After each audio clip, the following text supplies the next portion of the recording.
चलो शुरू करते हैं, ठीक है। तो term one crash course, relation का क्रैश कोर्स शुरू करता हूं। तो थोड़ा सा इसमें, ठीक है, चीजों को देखो। तो हमें ये चीज पता चल चुका है कि टर्म वन का एग्जामिनेशन हमारा मैथ्स का सबसे पहला, मतलब इंग्लिश है, उसके बाद मैथ्स है। तो मैं मैथ्स को ही पहला जो मीनिंगफुल टॉप चैप्टर्स हैं, वो मीनिंगफुल सब्जेक्ट है, वो तुम्हारा मैथ्स होगा। हाँ, तो इसीलिए इसका अच्छा जाना तुम्हारे लिए बाकी एग्जामिनेशंस के लिए भी इम्पोर्टेंस है। और मैथ्स के जस्ट बाद फिजिकल एजुकेशन है, टाइम तुम्हारे पास है नहीं, तो तुम्हें दोनों पढ़ना होगा, फिजिकल एजुकेशन भी पढ़ना होगा और मैथमेटिक्स भी पढ़ना होगा। तो इसीलिए मैं सोच रहा हूँ कि एक क्रैश कोर्स करा दूं। क्रैश कोर्स को मैं जो डिस्ट्रीब्यूट करूंगा वो इस टाइप से मैं डिस्ट्रीब्यूट करूंगा कि क्रैश कोर्स में होंगे क्या क्या। तो नंबर वन तुम्हें जो मिलेगा वो तुम्हें मिलेगा कि you will get the theory revision. एक थ्योरी का रिवीजन मिलेगा, इस जो अभी करूंगा। उसके बाद तुम्हें कुछ प्रॉब्लम्स को सॉल्व करूंगा, जिसका मैं वीडियो तुम्हें भेज दूंगा, ठीक है, ताकि एक मोमेंटम आ जाए तुम लोगों के पास।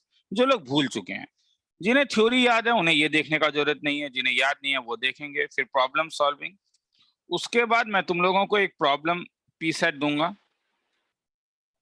ठीक है, 40-50 प्रॉब्लम्स का, जो मेरा एक्सपेक्टेशन है कि तुम लोग करोगे।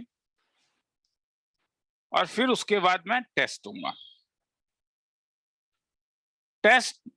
एक टेस्ट ऑनलाइन फॉर्मेट में ले लूंगा, एक टेस्ट ऑफलाइन फॉर्मेट में, मतलब पीडीएफ तुम लोगों को भेज दूंगा। या जो लोग मेरे इंस्टीट्यूट में आते हो तो वो वहां पे भी बैठ के वो एग्जाम दे सकते हो OMR सीट के साथ, ठीक है। तो कोशिश करूंगा ये थ्योरी रिवीजन जो है, कोशिश करूंगा कि ये थ्योरी रिवीजन नवंबर 10 तक हम लोगों का खत्म हो जाए या उससे पहले खत्म हो जाए,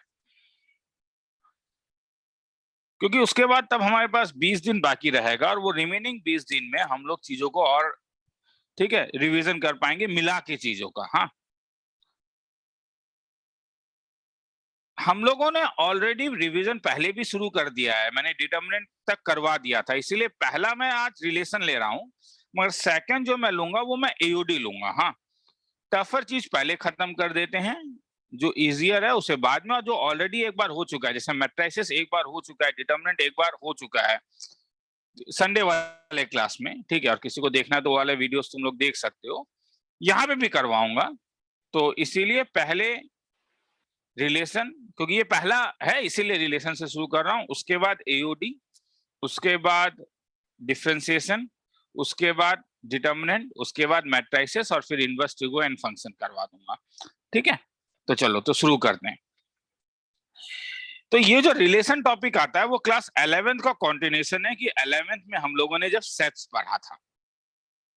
सेट्स नॉर्मली इस टाइप से लिखा जाता है, अगर इसे, ठीक है, एक रोस्टर फॉर्म होता है, एक शेड्यूलर फॉर्म होता है, वो सब में मैं नहीं जाऊंगा। हाँ, सेट्स हम सब लोग जानते हैं। There is one type of set जिसमें एक भी एलिमेंट नहीं होते, उसे एम्प्टी सेट्स कहते थे। सेट्स के बाद आता था सबसेट्स। सबसेट हमें कहता था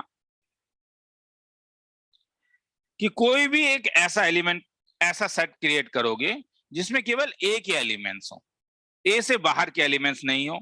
जैसे बी में एक एलिमेंट दे सकता हूं 2 और 3, तो तुम बोलोगे B is a subset of A. अगर मैं तुमसे पूछूं number of subsets of B, number of subsets of B,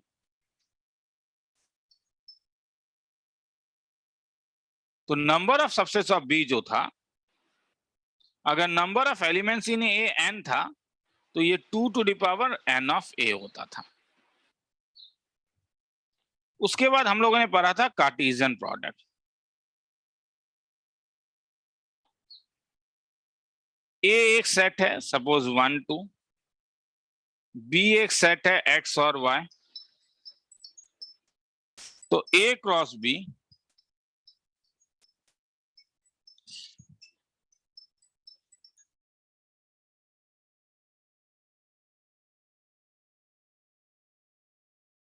तो ए क्रॉस बी तुम्हारे वो एलिमेंट्स होते थे ए कॉमा बी, सच दैट ए में हो और बी जो एलिमेंट बी में हो।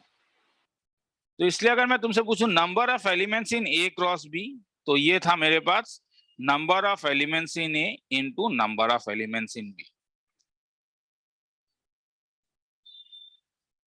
कार्टेशियन प्रोडक्ट में हर समय ऑर्डर्ड पेयर होते थे, जैसे अगर इसमें दोगे तो इसमें 4 एलिमेंट होंगे, 1 के साथ x जाएगा, 1 के साथ y जाएगा, 2 के साथ x जाएगा और 2 के साथ y जाएगा।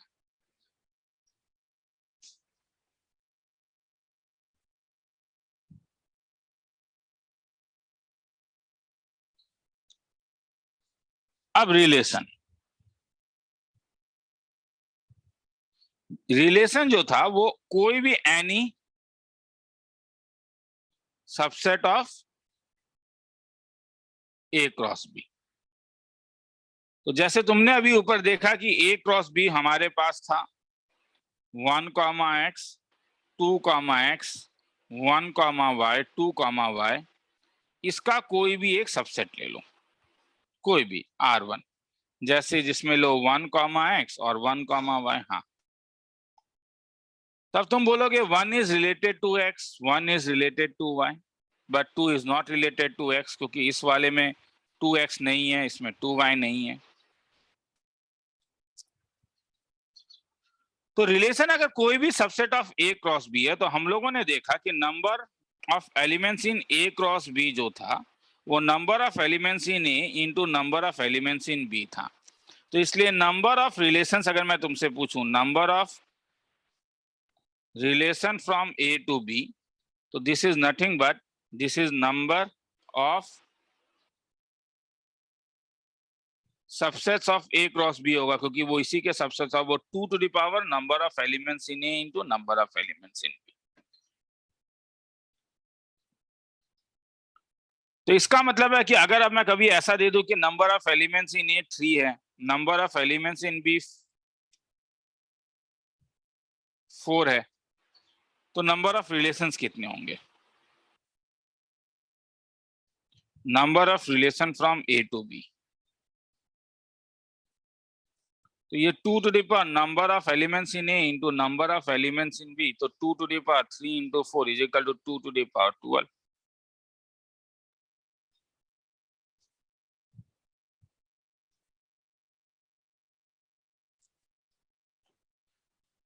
तो कुछ नॉमेनक्लेचर्स हैं।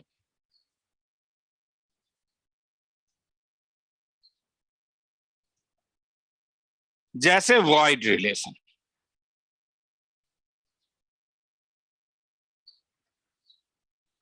सपोज एक सेट के ऊपर ही 1 2 3 4 एक सेट के ऊपर ही मैंने रिलेशन डिफाइन कर रहा हूं, मतलब ए क्रॉस ए का सबसेट है, तो उसे हम लोग लिखते हैं कि define relation R on A such that are those x comma y such that x minus y is equal to 10। तो इसमें मतलब वो एलिमेंट्स होंगे जहां पे x और y के बीच का जो डिफरेंस होता है वो 10 होता है, मगर हम देख रहे हैं कि a में मैक्सिमम डिफरेंस तुम्हारा 3 हो सकता है। तो तुम बोले कि सर ये पॉसिबल ही नहीं है, मतलब it contains no element exist, यही बोलते हो ना, नो एलिमेंट एग्जिस्ट, जो ये फॉलो करेगा। तो ऐसे को हम लोग वॉइड रिलेशन या एम्प्टी रिलेशन कहते हैं।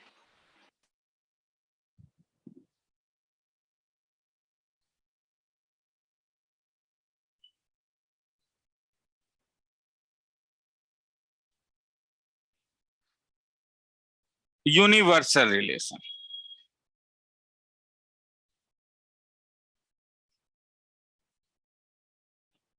ए सपोज 1 2 दिया हुआ है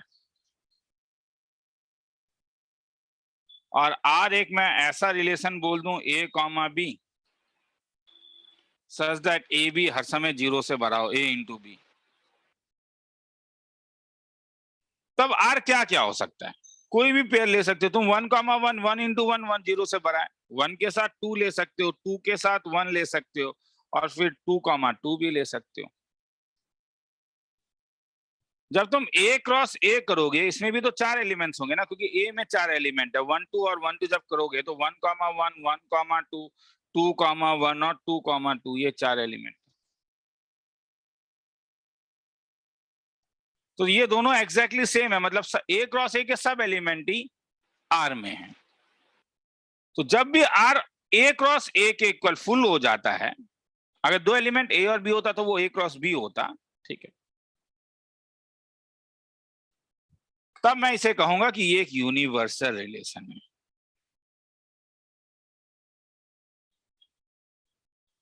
ये दो एक्सट्रीम रिलेशन है, मतलब कोई भी रिलेशन इसी दो के बीच में आता है। एक में पूरा का पूरा A क्रॉस A है, एक में एम्प्टी सेट है। इसलिए these two relations are known as trivial relation. तो ट्रिवियल रिलेशन जो होते हैं वो दो रिलेशन होते हैं। कौन कौन से? वाइड रिलेशन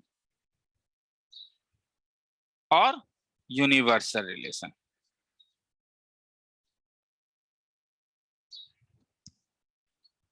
तो सपोज ए में n एलिमेंट्स हैं, A1 A2 से लेके AN तक।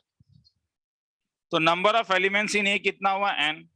Number of elements in A cross A कितना होगा? ऊपर हमने देखा था n of A into n of A, तो ये क्या हो जाएगा? n square. तो इसलिए number of relation from A to A 2 to the power n square, क्योंकि 2 to the power n of A, क्योंकि A to A A to B नहीं है। तो अगर नंबर ऑफ ट्रिवियल रिलेशंस कितने होंगे? Number of trivial relation from A to A दो हैं। कौन से? एक वाइड और एक यूनिवर्सल। तो इसलिए नंबर ऑफ बाकी रिलेशंस को हम नॉन ट्रिवियल रिलेशन कहते हैं। Non trivial relation from A to A, तो 2 to the power n square minus 2। किसी को देखना है तो देख लें।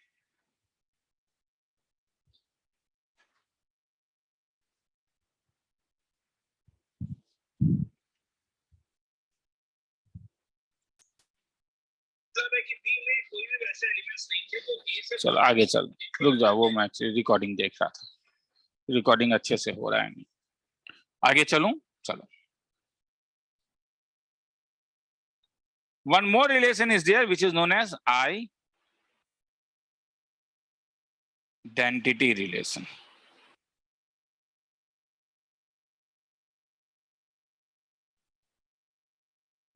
सपोज A तुम्हारे पास दिया हुआ है 1 2 3, और आइए एक रिलेशन डिफाइन कर रहा हूं A comma B such that A is equal to B।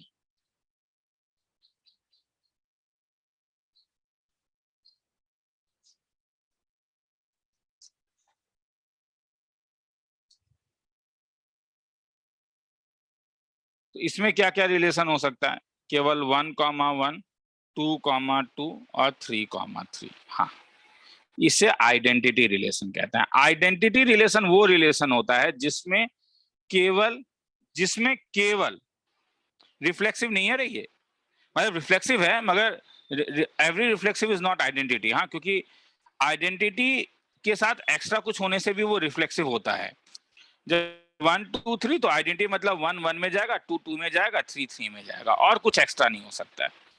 मतलब अगर मैं एक आर रिलेशन दे देता हूं कि जिसमें 1 1 भी है, 2 2 भी है, 3 3 भी है, और साथ में 1 3 भी है, तो तुम बोलोगे दिस आर, ये रिफ्लेक्सिव तो है but not an identity relation. ये आइडेंटिटी रिलेशन नहीं है। क्यों?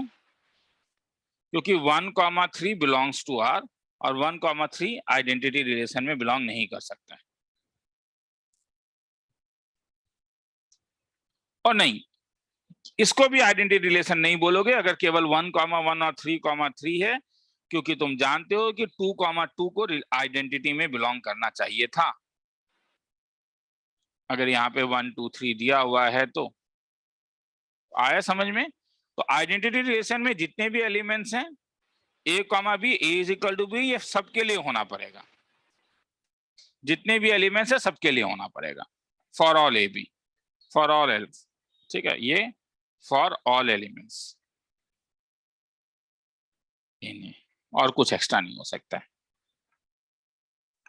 देखो इनवर्स ऑफ, क्योंकि फंक्शन हट गया तो एक्चुअली में इनवर्स ऑफ रिलेशन भी हट चुका है, मगर जहां पे इतना बताया गया तो एक, ठीक है, 1 मिनट लगेगा कि अगर A एक रिलेशन दिया हुआ है 1 2 3, इसमें एक R डिफाइन करता हूं 1,2 और 1,3, तो R इनवर्स इसका उल्टा हो जाता है, मतलब ये 2,1 हो जाता है, 3,1 हो जाता है। समझ में आया?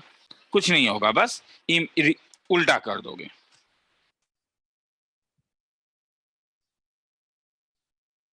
मतलब अगर आर तुम्हारे पास ए कॉमा बी है, ए बी बिलोंग्स टू ए, तो आर इनवर्स तुम्हारा उल्टा हो जाएगा। क्या हो जाएगा? B comma A where A B belongs to A. सबके लिए सबको उल्टा कर देना, तो इसे इनवर्स ऑफ रिलेशन कहते हैं।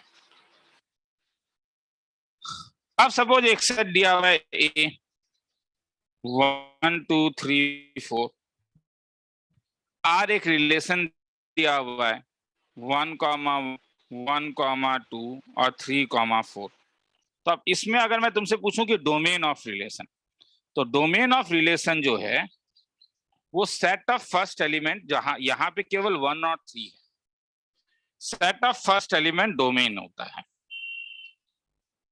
Set of first element, range of relation, set of second element, यहां पे 1 2 4 होगा, सेट ऑफ सेकेंड एलिमेंट। जब भी तुम ए कॉमा बी लिखते हो तो मैं इस ए को फर्स्ट एलिमेंट कहता हूं, इस बी को सेकेंड एलिमेंट कहता हूं। Third, codomain of relation.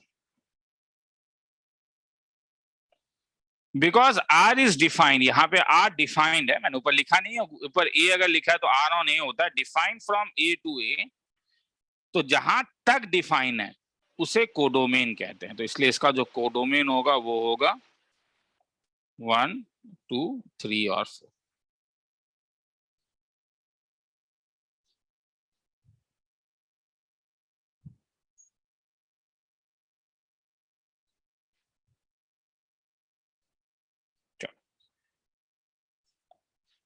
तो types of relation,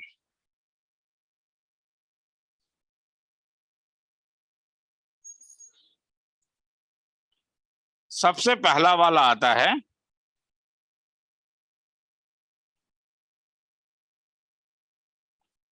reflexive relation.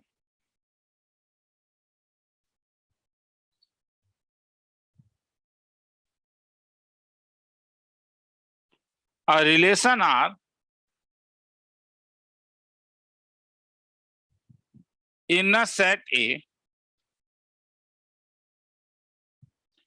is called reflexive if A comma A belongs to R for every A belongs to A.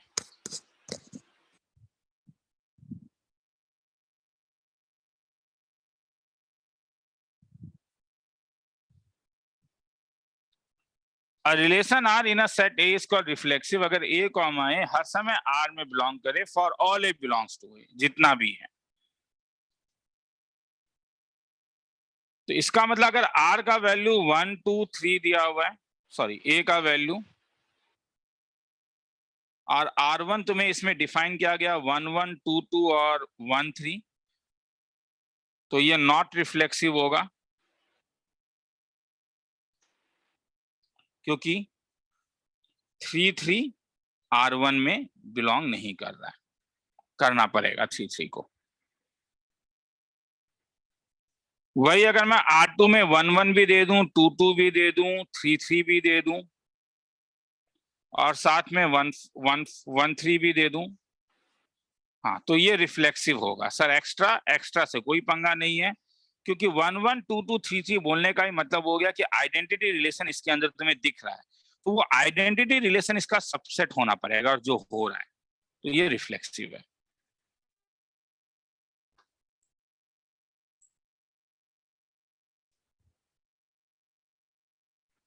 कभी कभी सेट बिल्डर फॉर्म में नहीं होता है, सेट बिल्डर फॉर्म में दिया रह जाता है। जैसे अगर मैं पूछूं कि सेट ऑफ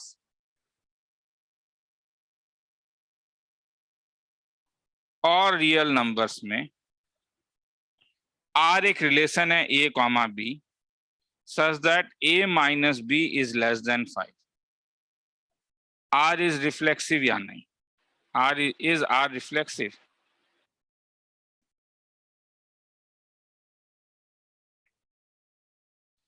तो ऐसे में बी, क्योंकि फॉर रिफ्लेक्सिव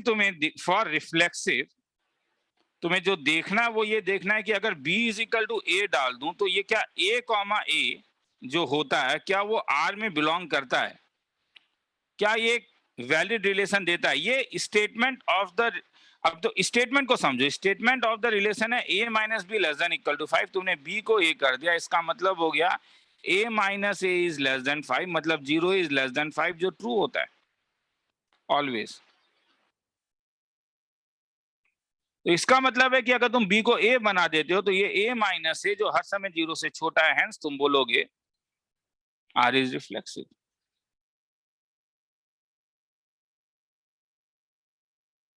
क्योंकि this one is true for, इसका मतलब है a comma a always belongs to R।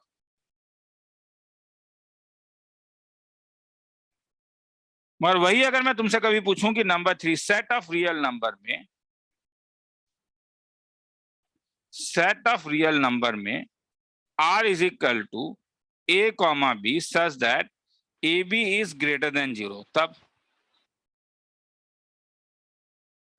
नहीं, ए बी हर समय पॉजिटिव नहीं होता है। तो मैं वही वही देखो, सबसे ज्यादा प्रॉब्लम होता है जब तुम उसका एक काउंटर एग्जाम्पल ढूंढोगे, तो इसलिए मेहनत करना होगा। हाँ, तो जरा सोचो, पॉजिटिव नंबर के लिए दो पॉजिटिव नंबर को मिलाओगे, हाँ ये ऑलवेज ठीक है। इसलिए there is a difference between non negative and positive.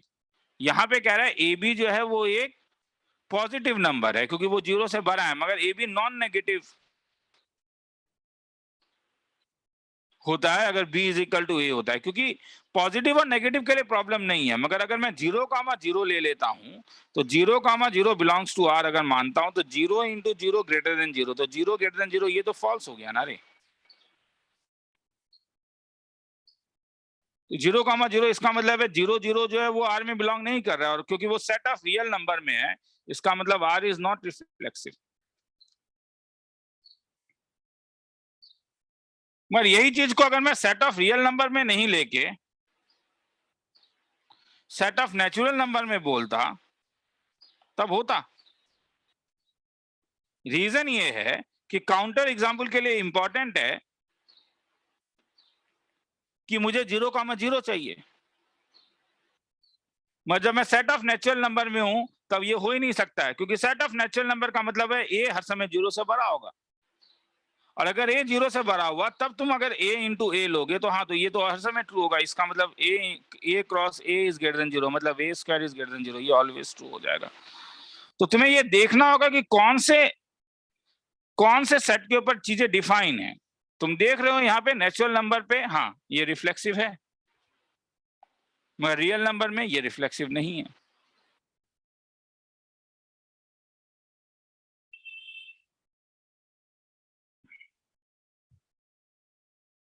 तो suppose a is equal to दिया हुआ है 1 2 और a, r का वैल्यू दिया हुआ है 1,1 2,a और a,a।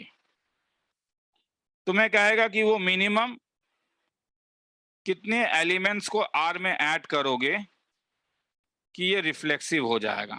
तो क्या ऐड करोगे? 1 कॉमा ऐड करोगे, 2,2 चाहिए था जो नहीं है, तो इसका मतलब है वी ऐड क्या, ऐड ओनली, केवल एक ही चीज क्या, तो केवल एक एलिमेंट जब तुम अगर ऐड कर दोगे ऐड 2,2 तो एक नया रिलेशन r डैश बनेगा जिसमें 1 1 भी है, जिसमें ये सब तो एलिमेंट्स होंगे ही, 2ab है, a b है, साथ में क्या आ जाएगा 2 2, तो हेंस केवल एक एलिमेंट ऐड करने से ये रिफ्लेक्सिव हो जाएगा।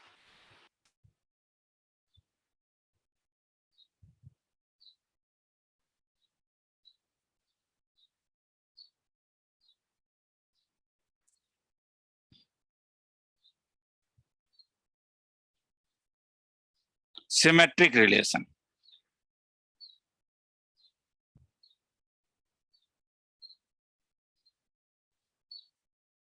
a relation R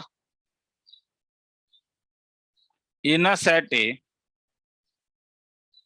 is called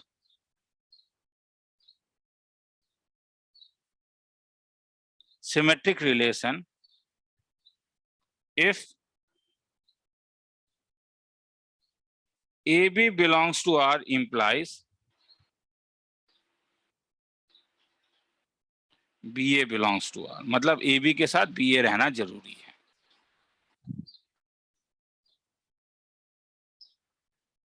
तो A अगर मैं जैसे 1 2 3 देता हूं और R एक रिलेशन दे देता हूं 1, 1, 1, 2, 2, 1, तो 1, 1 को तो 1, 1 में अगर तुम इंटरचेंज करोगे तो तुम्हें तो 1, 1 ही मिलेगा जो है, और 1, 2 को जो अगर तुम इंटरचेंज करोगे फर्स्ट और सेकेंड एलिमेंट को तो 2, 1, तो तुम क्या देख रहे हो 1, 1 का भी मिरर इमेज है, 1, 2 का भी मिरर इमेज है। तो हेंस ये जो रिलेशन होगा ये रिलेशन क्या होगा, सिमेट्रिक होगा।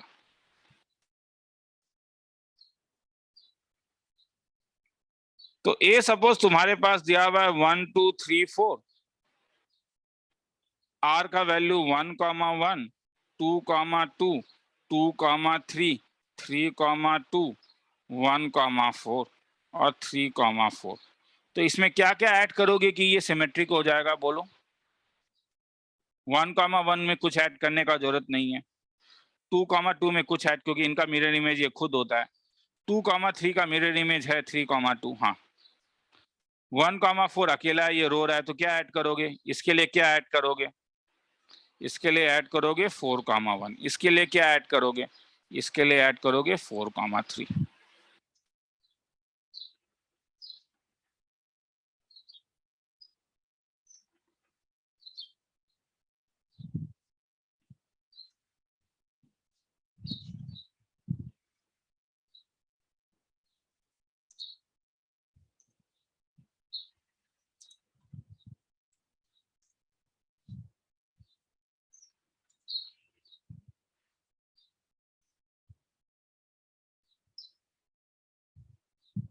तो मगर याद रखो जो वॉइड रिलेशन होता है जिसमें कुछ भी नहीं होता है वो भी सिमेट्रिक है रे, क्योंकि कोई चीज तब सिमेट्रिक नहीं होता है जब उसका मिरर इमेज नहीं होता है। मतलब तुम सिमेट्रिक नहीं होने के कारण क्या ढूंढ रहे हो, 1, 4 के साथ 4, 1 नहीं था, 3, 4 के साथ 4, 3 नहीं था, वॉइड में कुछ रहता ही नहीं है, तो इसलिए वो इस स्टेटमेंट को ट्रू दिखाता है। अब मैं उस वाले को हम लोगों ने क्लास में देखा हुआ है रे, हाँ, मैथमेटिकल रीजनिंग में वो मैंने क्लास में तुम लोगों को ऑलरेडी हम लोगों ने absence of transitive pair makes the relation transitive में बताया था कि इंप्लाइज रिलेशन में एक ऐसा होता है कि अगर ये वाला स्टेटमेंट अगर फॉल्स हो जाता है तो ये वाला स्टेटमेंट तो ऑलवेज ट्रू होता है। तो उसमें भी नहीं जाना, मैथमेटिकल रीजनिंग को हम लोग देखेंगे, ठीक है, जो लोग जेई मेंस का तैयारी कर रहे हो।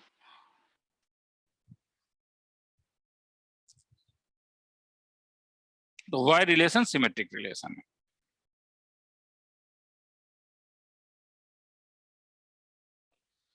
तो लेट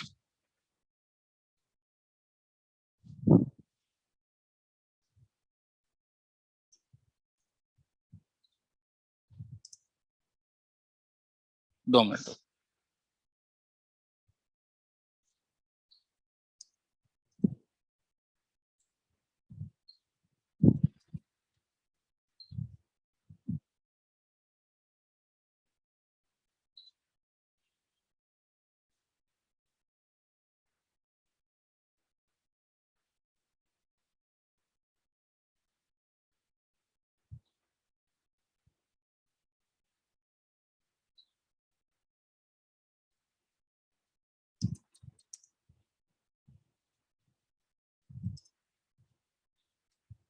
चलो आगे चलते हैं।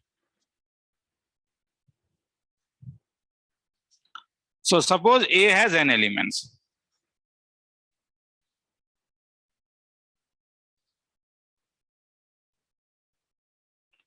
तो नंबर ऑफ रिफ्लेक्सिव रिलेशन जो होगा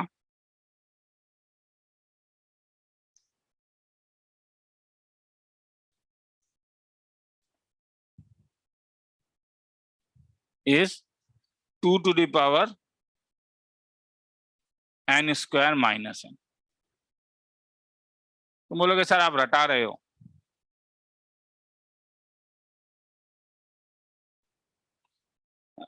अभी देखो इसमें ये बोर्ड लेवल में पढ़ा रहा हूं तो मेरे पास ऑप्शन नहीं है, ठीक है। तो 2 to the power n square minus n,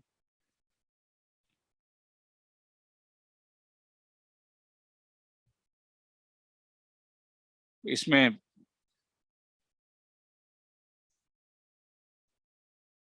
permutation combination लगा के प्रूफ किया जाता है। नंबर ऑफ सिमेट्रिक रिलेशन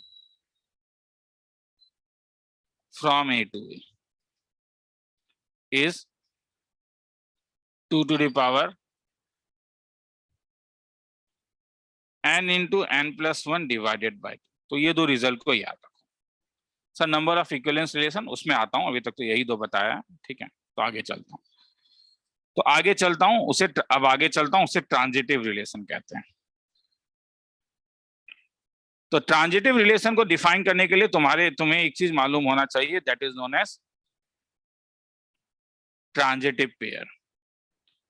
एक चीज अगर ए से बी में है और फिर वही बी से लेके सी में है, तो ऐसा होना पड़ेगा कि ए से बी का रिलेशन हो और फिर वही बी से सी का रिलेशन हो, तो इसे ट्रांजिटिव पेयर कहते हैं।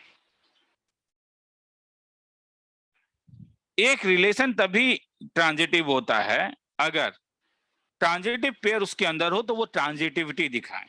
मतलब अगर A B belongs to R है, B C belongs to R है, this implies A C belongs to R, तो इस प्रॉपर्टी को हम लोग ट्रांजिटिविटी कहते हैं।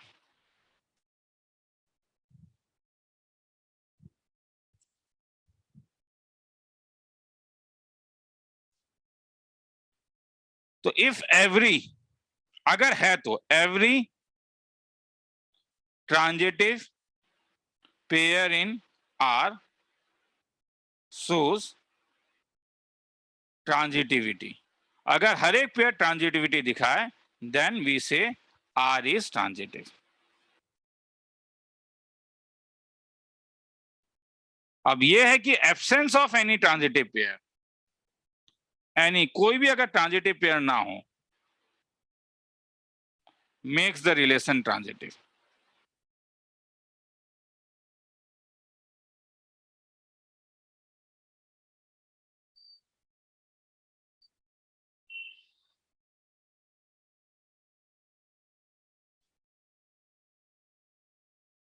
तो जैसे दिखाते हैं,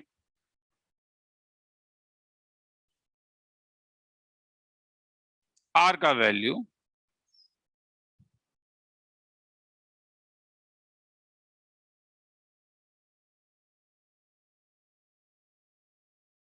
ए सपोज 1 2 3 4 है, आर सपोज 1,1 1,2 2,3 और 1,3 है।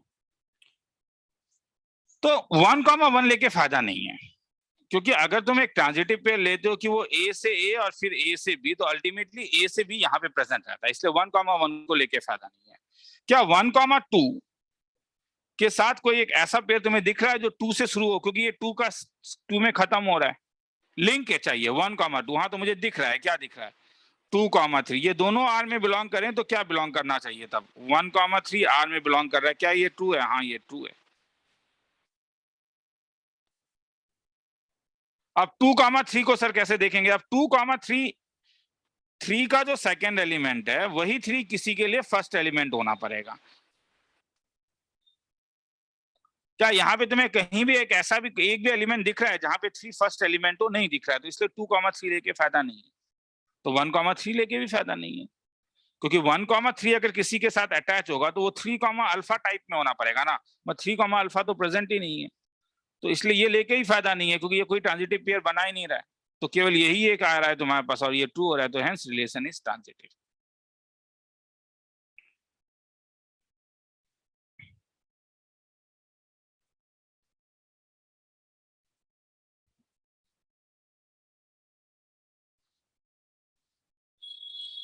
नहीं, तुम्हें ये सब में देखना होगा। जैसे अगर ए का वैल्यू मैं दे देता हूं 1,1 1,3 3,1 2,2 2,1 और 3,3, अब इसमें ट्रांजिटिव पेयर ढूंढो, तो मैंने क्या कहा 1,1, मतलब ट्रांजिटिव पेयर जब ढूंढोगे तो 1,1 जिसे मैं ब्लू ब्लू कलर कर रहा हूं उसे देखने का जरूरत नहीं है, उसे छोड़ के देखो। तो जैसे यहाँ पे तुम्हें कुछ दिखा, क्या दिखा, एक 1,3 दिखा, साथ में 3,1 दिखा, तो ये क्या तुम्हें देना चाहिए? 3 खत्म होके ये 1,1 जो ट्रू है, 1,1 तो है, बिलोंग्स टू आर, हाँ तो ये ट्रू हो गया। तो ये ट्रांजिटिव है? नहीं, सबके लिए देखना होगा। अब 1,3 3,1 कुछ और शुरू हो रहा है? नहीं हो रहा है। अब 3,1 के साथ, हाँ फिर से है 3,1 के साथ, क्योंकि यहाँ पे तुम देख रहे हो कि सेकंड एलिमेंट तुम्हारा 1 है, ये फर्स्ट एलिमेंट है, तो फिर 1,3, तो ये तुम्हें क्या देगा? 3,3। हाँ, क्या ये आर में बिलोंग कर रहा है? हाँ, तो ये भी ट्रू है।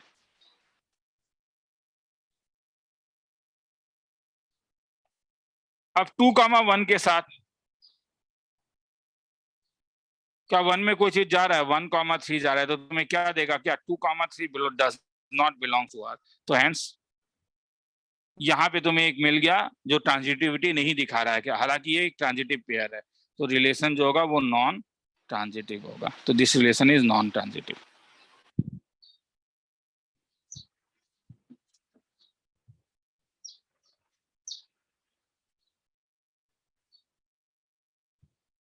आ रहा है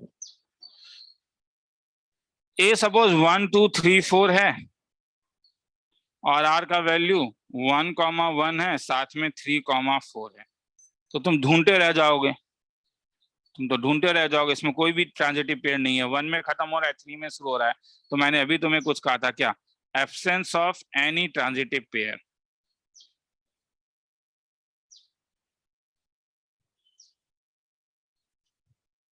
मेक्स द रिलेशन ट्रांजिटिव, तो हेंस ये एक ट्रांजिटिव रिलेशन होगा। तो इसलिए वॉइड रिलेशन जो होता है, वॉइड रिलेशन वो भी एक ट्रांजिटिव रिलेशन है। तो इससे क्या क्या मिला? वॉइड रिलेशन तुम्हारा, हाँ ट्रांजिटिव है, सिमेट्रिक है, मगर रिफ्लेक्सिव नहीं है।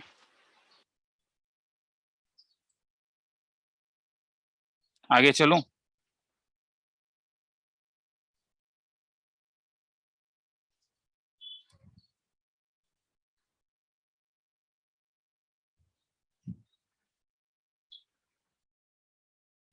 तो एक रिलेशन आर जो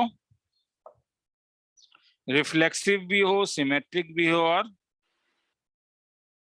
ट्रांजिटिव भी हो, वैसे रिलेशन को हम लोग इक्विवेलेंस रिलेशन कहते हैं। जैसे ए 1 2 3 4 है, सपोज आर एक रिलेशन है A comma B such that A B has same polarity. Polarity का मतलब है that is either both A B are even, दोनों या तो इवन हो, और बोथ आर दोनों ऑड हो। तो अगर मैं इस सेट को लिखना चाहूं तो 1 1,1, हाँ क्योंकि दोनों ऑड है। फिर क्या लगेगा? 1,3, हाँ क्योंकि फिर और 1 के साथ कुछ नहीं लगेगा। 2 के साथ 2,2 और फिर 2,4, 3 के साथ 3,3 और 3,1, 4 के साथ 4,2 और 4,4। तो ये, तो क्या ये रिफ्लेक्सिव है? तो रिफ्लेक्सिव यहां पे क्यों ढूंढ रहे हो? डायरेक्टली बोलो ना। क्या आर इज इक्वल टू, मैं क्या कह रहा हूं, मेरा कहना है ए और बी तब रिलेटेड है if a and b either both are even और बोथ आर ऑड।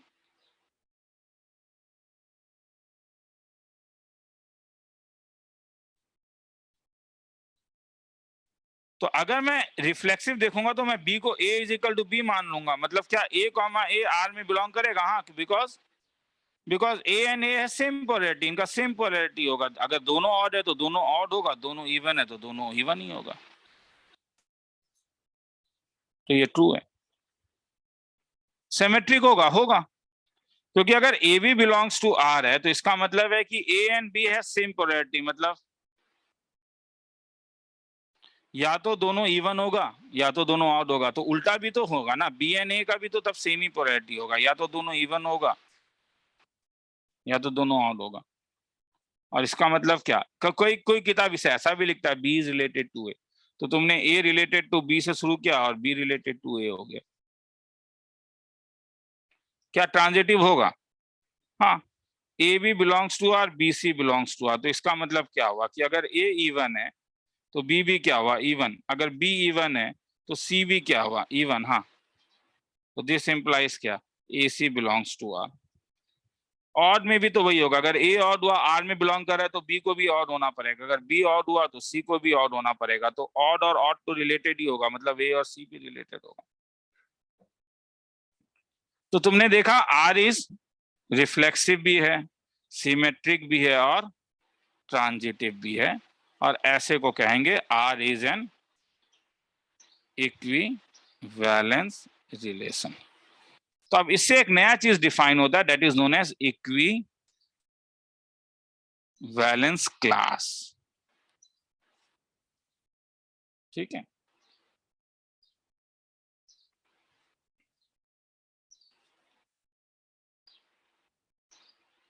नीचे चलो।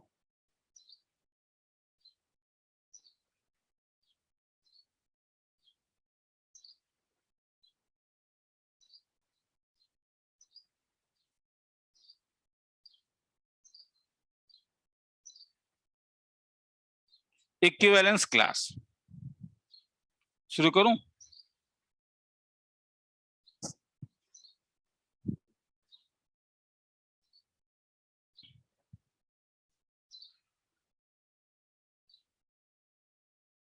ए का इक्विवेलेंस क्लास का मतलब होता है वो set of elements of b such that b जो हो वो ए से रिलेटेड हो।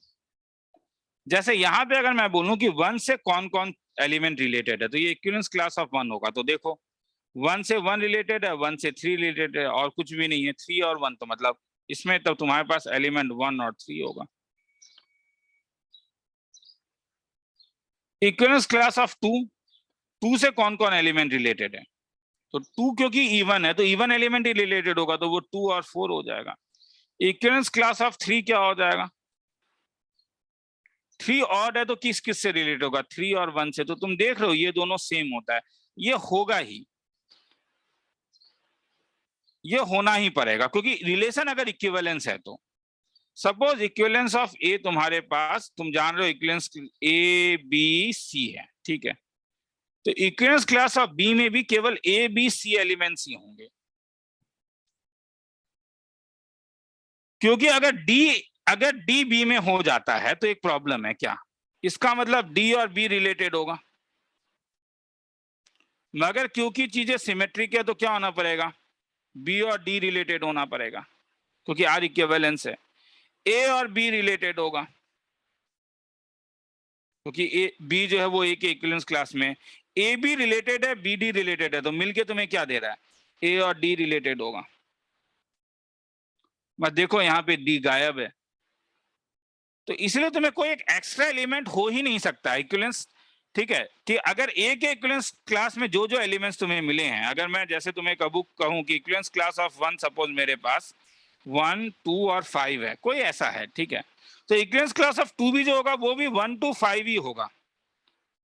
इसमें सेवन नहीं आ सकता कि टू सेवन से रिलेटेड हो जाएगा, तो फिर वन को भी सेवन से रिलेटेड होना पड़ेगा।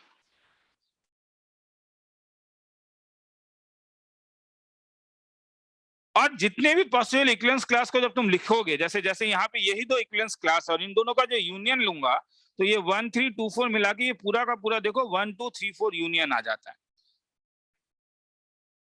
तो इसलिए इसका मतलब हुआ कि इसने क्या किया, इसने सेट ए को बड़े सुंदर तरीके से पार्टीशन कर दिया। सेट ए में एलिमेंट था 1 3 2 4, पार्टीशन कर दिया। ये इक्विवेलेंस क्लास है, ये एक इक्विवेलेंस क्लास है, ये एक इक्विवेलेंस क्लास है, और ये दोनों का यूनियन सेट ए होता है।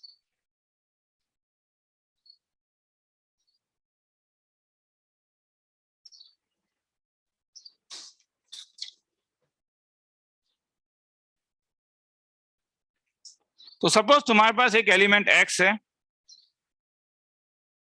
A1 A2 से लेके AN तक, R एक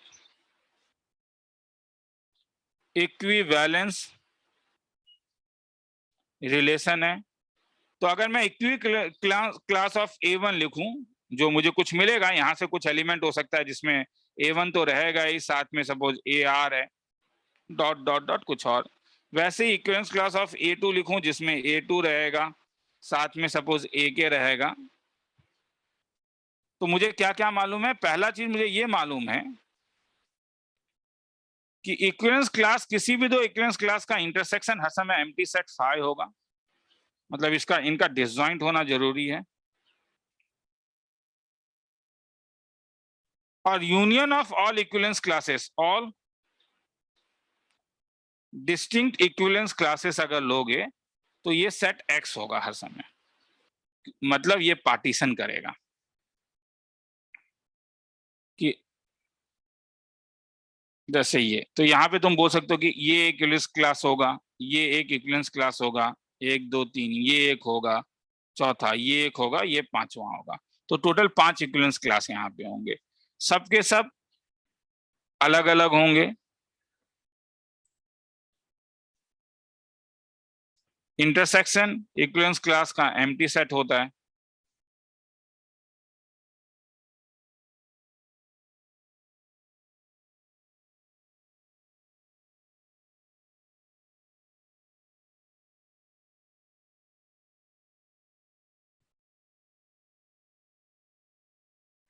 ठीक है, कोई किसी के साथ इंटरसेक्ट, मगर सबका जो यूनियन होगा वो एक्स होगा। तो ये थ्योरी को खत्म करता है।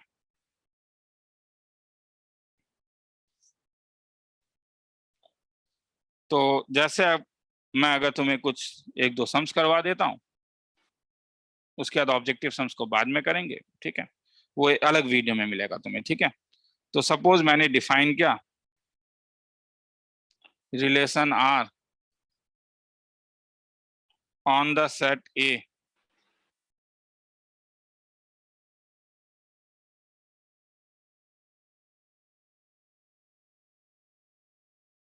define as r is equal to x comma y such that twice x minus y equal to 0। अब चेक करो क्या ये रिफ्लेक्सिव होगा। तो दो तरीका है, एक तरीका ये है कि तुम इसे सेट बिल्डर फॉर्म में ही लिख लो, y is equal to twice x, और एक तरीका है कि थोड़ा बुद्धि लगा के ही सोच लो, वो तो सबके पास ही है, ठीक है। अननेसेसरी वो इतना लंबा सेट लिखने का क्या जरूरत है। अगर ये रिफ्लेक्सिव होता तो 1 होने के कारण 1,1 बिलोंग करता, क्या 1,1 इससे सेटिस्फाई करेगा? y जो है x का डबल है, 1 के साथ 2 आएगा, 2 के साथ 4 आएगा, 3 के साथ 6 आएगा, 4 के साथ 8 आएगा और 5 के साथ 10 आएगा, और तो एलिमेंट जोड़ ही नहीं सकते हो। 6 के साथ 12, मगर 12 तो यहाँ पे है ही नहीं। तो 1 तो तुम देख ही रहे हो कि इसमें क्या गायब है, 1,1 बिलोंग्स नहीं कर रहा है, तो ये क्या हो जाएगा, ये नॉट रिफ्लेक्सिव हो जाएगा। सिमेट्रिक है नहीं है, क्यों? क्योंकि 1,2 तो आर में बिलोंग कर रहा है, मगर 2,1 नहीं बिलोंग कर रहा है, तो this one is not symmetric. क्या ट्रांजिटिव है?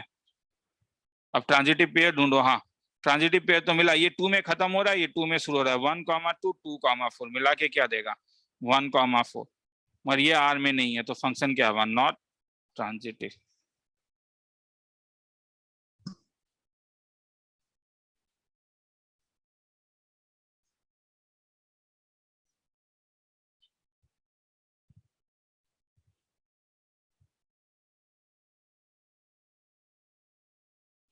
सेट ऑफ रियल नंबर्स में एक रिलेशन आर डिफाइन कर रहा हूं A comma B such that A B जो होगा वो -1 से बड़ा होगा।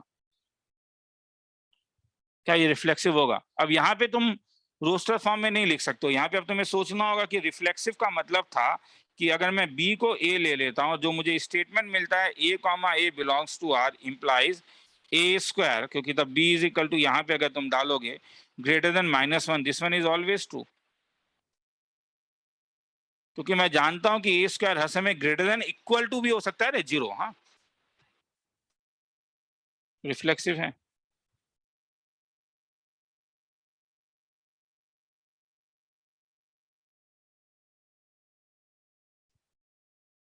क्या सिमेट्रिक होगा?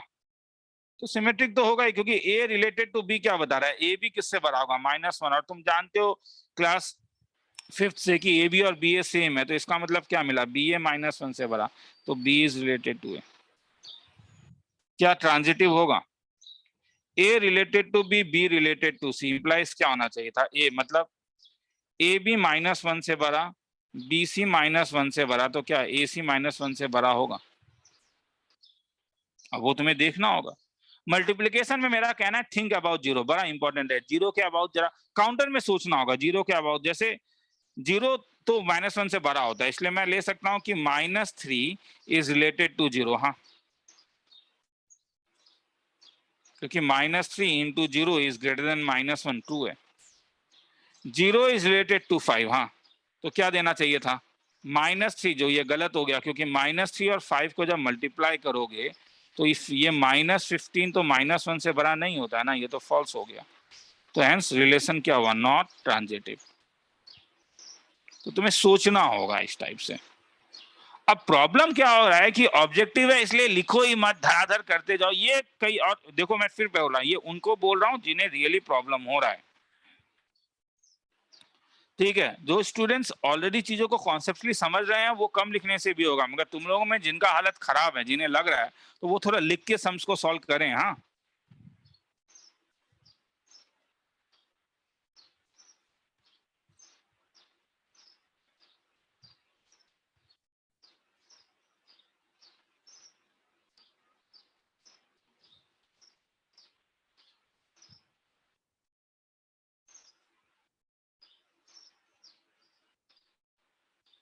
तो मैं कुछ किताबों से ना एक काम करता हूँ, कुछ किताबों से यहाँ पे सम्स को लेके आता हूँ, अननेसेसरी, हाँ, सम लिखने में टाइम लग जा रहा है, हाँ, जो मैं नहीं चाहता हूँ।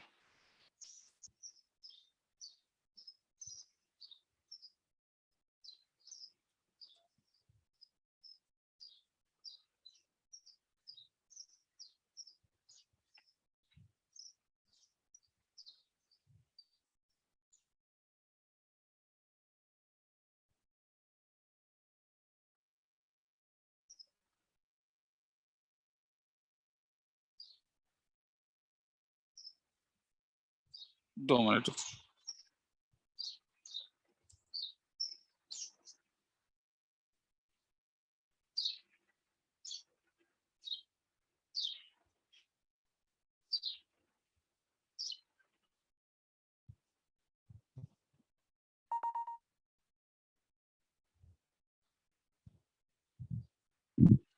चलो अभी लिख ही देता हूँ, वो बाद में लिखा दूँ। सपोज A1 2 3 है, R का वैल्यू 1, 2 है, 1, 1 है, 2, 3 है, तो क्या रहा है कि इसमें minimum number of ordered pair add करो such that relation becomes transitive. तो ऐसे में सबसे पहले you you have to find transitive pair.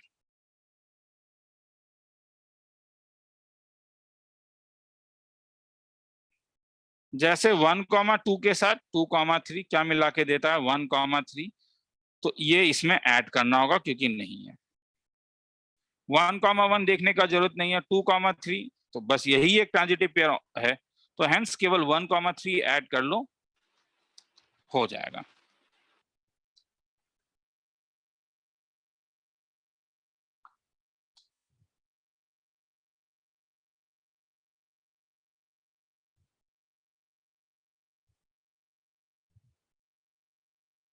चलो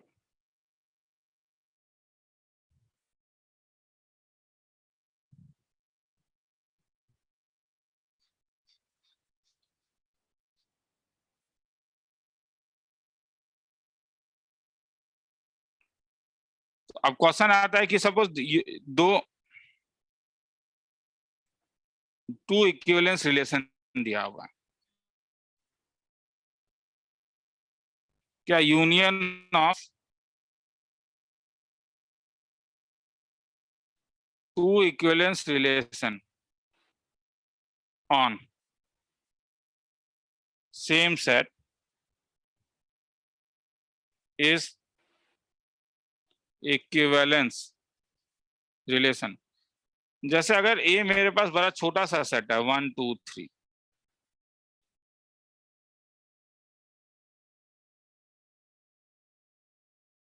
अब ए को अगर मैं 1,1 2,2 3,3, तो इससे ये रिफ्लेक्सिव हो गया मेरा आर सपोज। साथ में 1,2 2,1 ले लेता हूं। क्यू को 1,1 तो चाहिए ही, 2,2 चाहिए ही, 3,3 चाहिए ही, साथ में 1 3 और 3 1 ले लेता हूं, नहीं क्या? तो ये दोनों रिलेशन, क्योंकि 1 2 के साथ 2 1 है तो सिमेट्रिक भी है। 1 2 2 1 तुम्हें क्या पेयर देगा? 1,1, जो रिफ्लेक्सिव होने के कारण ऑलरेडी प्रेजेंट है, तो इसीलिए ये दोनों इक्विवेलेंस है। मतलब जब तुम आर यूनियन क्यू करोगे तो तुम्हें एक प्रॉब्लम हो जाएगा। देखो 1,1 2,2 3,3 1,2 मिला, साथ में 2,1 मिला, 1,3 मिला और 3,1 मिला। तो प्रॉब्लम यहाँ पे ये हो गया कि 1,2,1 और 1,3 एक ट्रांजिटिव पेयर अब तुम्हें मिल रहा है, जो यहाँ पे नहीं मिल रहा था। और ये मिला के तुम्हें एक एलिमेंट देगा कि अगर तुम 2,1 के साथ 1,3 मिलाओगे तो ये तुम्हें देगा 2,3, जो एब्सेंट है देखो आर यूनियन क्यू से। तो इसका मतलब तुमने देखा आर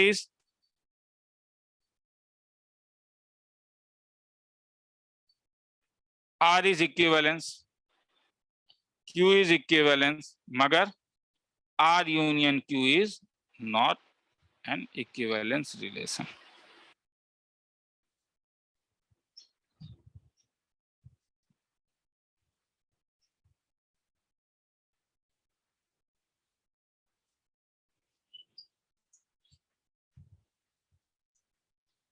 दो मिनट।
तो एक रिजल्ट याद रखो नंबर ऑफ इक्विवेलेंस रिलेशन के लिए।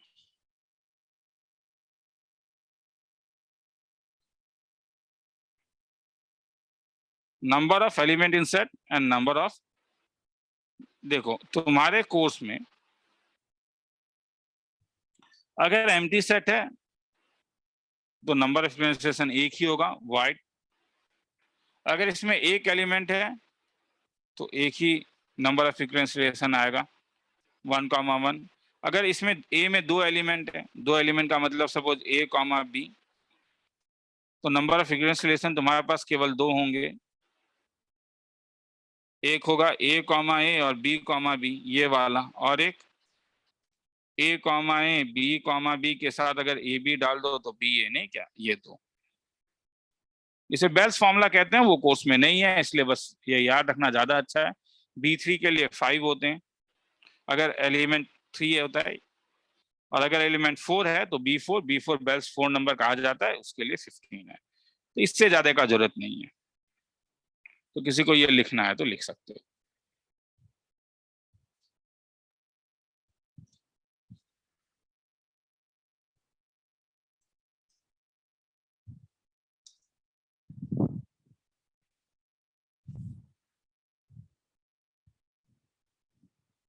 चलो तो ठीक है, तो ये चीजों को यहीं पे छोड़ता हूँ, थ्योरी को यहीं पे खत्म करता हूँ। ठीक है, मेरे ख्याल में थोड़ा ज्यादा लंबा ही हो गया, क्योंकि मैं चाह नहीं रहा था कि कितने 1 घंटे का, हाँ मैं 45 मिनट्स का चाह रहा था। चलो ठीक है।